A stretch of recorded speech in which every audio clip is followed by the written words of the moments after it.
across the line and have a look at the helicopter display. And don't forget those flights around the bay when the show is over. The pleasure flights being offered if you'd like to inquire.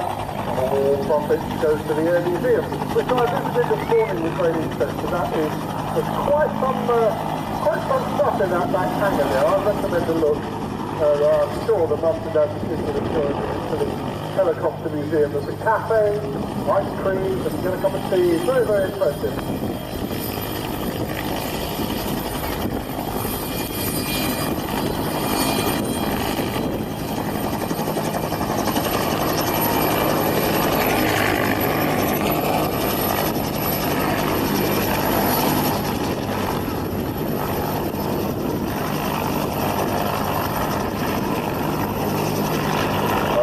That's quite a precision bit of flying, ladies and gentlemen, because those big birds don't like tailwinds, and having come in there with the